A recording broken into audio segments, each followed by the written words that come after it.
Indonesia hari ini penuh dinamika, dengan segala kemajuan teknologi, budaya pop, dan perubahan sosial yang begitu cepat.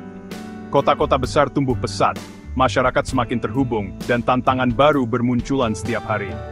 Namun, di balik hiruk-pikuk kehidupan modern, ada pertanyaan mendasar, siapa sebenarnya kita sebagai bangsa? Untuk memahami identitas kita, kita harus menengok ke masa lalu. Sejarah adalah jendela yang membuka wawasan tentang asal-usul, perjalanan, dan nilai-nilai yang membentuk Indonesia hingga hari ini. Sejarah bukan sekadar hafalan tanggal dan nama, ia adalah cermin perjalanan bangsa, pengorbanan, dan jatuh bangun para pendahulu. Setiap kisah pahlawan, setiap peristiwa besar, dan setiap perubahan zaman adalah pelajaran berharga yang membentuk karakter bangsa. Dengan mengenal sejarah, kita memahami akar dan identitas, serta alasan di balik kondisi bangsa saat ini. Kita bisa melihat bagaimana nilai-nilai persatuan, gotong royong, dan keberagaman tumbuh dari pengalaman masa lalu. Setiap peristiwa, dari kerajaan kuno hingga proklamasi, membentuk mozaik besar Indonesia. Dari masa Sriwijaya, Majapahit, penjajahan, hingga kemerdekaan, semuanya berperan dalam membangun fondasi bangsa yang kita kenal sekarang. Tanpa pemahaman sejarah, kita mudah kehilangan jati diri dan gagal belajar dari masa lalu. Kita bisa terjebak dalam kesalahan yang sama, atau bahkan melupakan nilai-nilai luhur yang diwariskan para pendahulu. Mempelajari sejarah adalah tugas penting untuk menghargai perjuangan bangsa.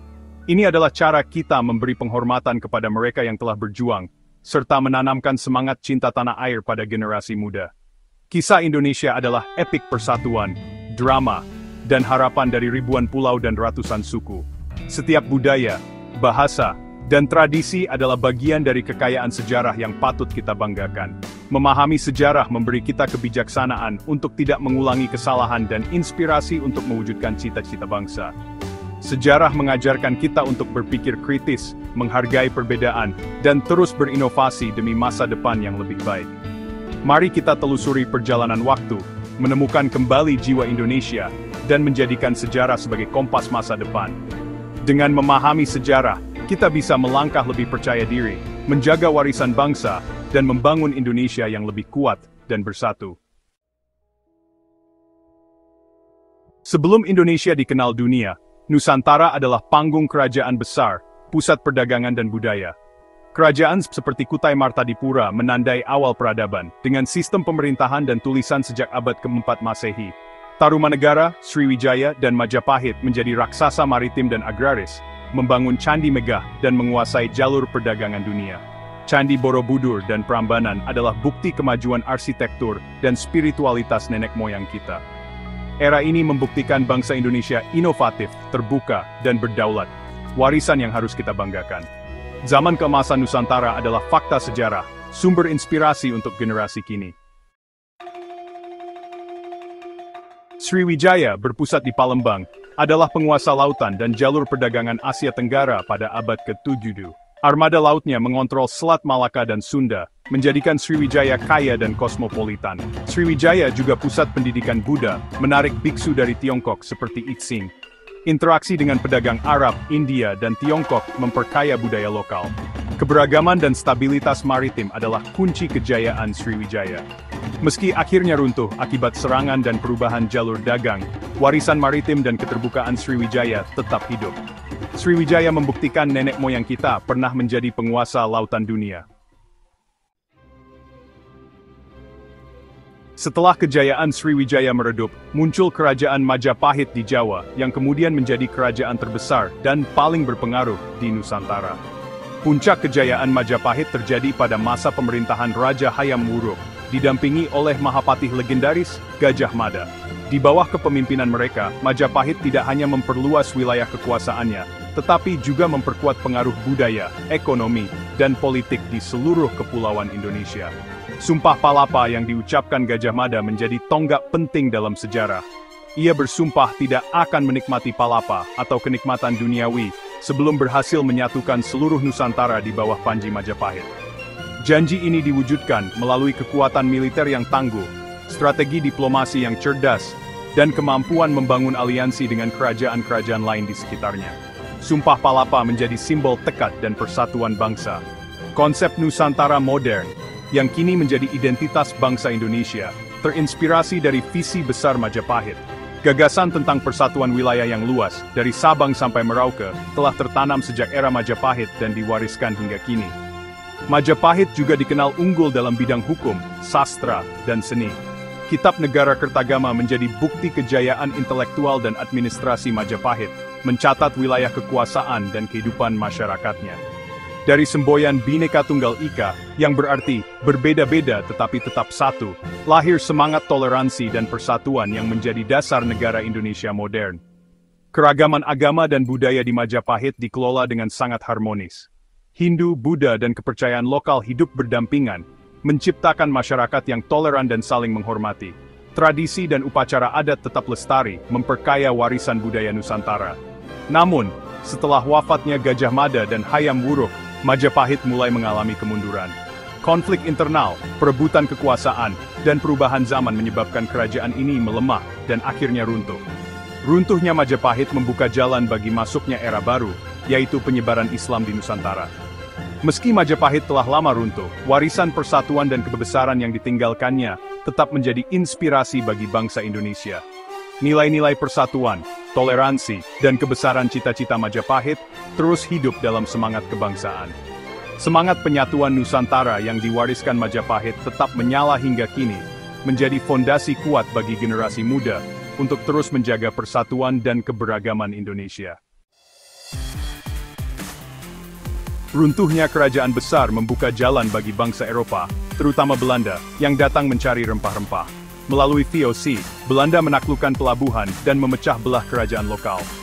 Kekayaan Nusantara dikuras, rakyat dipaksa menanam komoditas ekspor lewat tanam paksa, menyebabkan penderitaan luas. Perlawanan muncul di berbagai daerah. Diponegoro, Imam Bonjol, Patimura, Cut Nyak Dien, meski akhirnya dipadamkan. Semangat perlawanan tak pernah padam, menjadi api perjuangan nasional. Setelah VOC bangkrut, Hindia Belanda lahir, penindasan makin brutal. Perjuangan rakyat bertransformasi dari perlawanan fisik ke pergerakan nasional. Kolonialisme membentuk kesadaran kolektif untuk merdeka. Tahun 1942, Jepang mengalahkan Belanda dan menjanjikan kemerdekaan, tapi segera menunjukkan wajah brutalnya. Eksploitasi sumber daya dan kerja paksa Romusha menyebabkan penderitaan besar. Namun, Jepang membentuk organisasi dan melatih pemuda Indonesia seperti PETA, yang kelak jadi cikal bakal TNI. Tokoh nasionalis memanfaatkan situasi untuk menyiapkan kemerdekaan. Pendudukan Jepang membangkitkan nasionalisme dan kesadaran politik rakyat. Rakyat sadar, kemerdekaan harus direbut sendiri, bukan hadiah bangsa lain. Masa singkat ini menjadi kawah candra di muka perjuangan bangsa. Jepang, tanpa sadar, mempercepat lahirnya Indonesia merdeka. Menjelang kekalahan Jepang, BPUPKI dan PPKI dibentuk untuk mempersiapkan kemerdekaan Indonesia. Perdebatan sengit melahirkan Pancasila dan UUD 1945. Berita kekalahan Jepang memicu desakan golongan muda agar proklamasi segera dilakukan tanpa campur tangan Jepang. Peristiwa Rengas Dengklok menjadi puncak ketegangan antara golongan tua dan muda. Akhirnya, naskah proklamasi dirumuskan di Rumah Laksamana Maeda. Pada 17 Agustus 1945, Soekarno membacakan proklamasi di Jakarta. Indonesia resmi lahir sebagai bangsa merdeka. Momen sakral ini hasil perjuangan panjang dan pengorbanan luar biasa. Proklamasi menjadi tonggak sejarah bangsa Indonesia. Proklamasi bukan akhir, tapi awal perjuangan berat. Belanda kembali menyerang, memicu revolusi fisik 1945-1949. Rakyat dan tentara bertempur mempertahankan kemerdekaan, didukung diplomasi internasional. Konferensi Meja Bundar 1949 menandai pengakuan kedaulatan Indonesia. Era pasca kemerdekaan penuh gejolak politik, pergantian sistem pemerintahan, dan pemberontakan. Orde Baru di bawah Soeharto membawa stabilitas dan pembangunan, tapi juga represi dan korupsi. Krisis 1998 memicu reformasi, membuka era demokrasi baru. Indonesia terus berjuang membangun negara yang adil dan demokratis. Era reformasi telah membuka lembaran baru dalam perjalanan bangsa Indonesia, membawa kebebasan, demokrasi, dan ruang bagi masyarakat untuk menyuarakan pendapat serta berpartisipasi aktif dalam kehidupan berbangsa dan bernegara. Kini, rakyat Indonesia memiliki kesempatan lebih besar untuk menentukan arah masa depan bangsa melalui pemilu yang jujur dan adil, serta memperjuangkan hak-hak mereka secara damai. Namun di balik kemajuan tersebut, tantangan besar masih membayangi. Korupsi yang merusak sendi-sendi keadilan, kesenjangan sosial dan ekonomi yang masih terasa nyata, intoleransi yang mengancam persatuan, serta perubahan global yang menuntut adaptasi cepat, menjadi ujian berat bagi bangsa ini. Semua tantangan ini harus dihadapi dengan tekad dan kerjasama. Namun, sejarah telah membuktikan bahwa bangsa Indonesia adalah bangsa yang tangguh. Berkali-kali diterpa ujian, dari masa penjajahan hingga bencana alam, bangsa ini selalu mampu bangkit dan menemukan kekuatan baru. Semangat gotong royong dan solidaritas telah menjadi bagian dari identitas kita. Semangat Bhinneka Tunggal Ika, yang berarti berbeda-beda tetapi tetap satu, serta persatuan yang kokoh, adalah modal utama yang harus terus dijaga dan diperkuat untuk menghadapi masa depan yang penuh tantangan dan peluang. Generasi muda Indonesia kini memegang peran yang sangat penting dalam mewujudkan cita-cita bangsa. Dengan semangat belajar, inovasi, dan kolaborasi, mereka adalah harapan untuk menciptakan Indonesia yang adil, makmur, dan berdaya saing di dunia internasional. Belajar dari sejarah, kita harus menjadi generasi yang cerdas, berintegritas, dan peduli terhadap sesama. Kepedulian sosial dan semangat gotong royong harus terus ditanamkan dalam setiap langkah kehidupan. Setiap dari kita, tanpa terkecuali, adalah penulis bab berikutnya dalam sejarah Indonesia. Tindakan kecil yang kita lakukan hari ini akan membentuk masa depan bangsa. Mari kita wujudkan cita-cita bangsa dengan prestasi, inovasi, dan persatuan yang tak tergoyahkan. Jadikan keberagaman sebagai kekuatan, bukan perpecahan. Bersama, kita rawat harapan dan bangun masa depan Indonesia yang gemilang, agar generasi mendatang dapat hidup dalam negeri yang damai, sejahtera, dan penuh kebanggaan.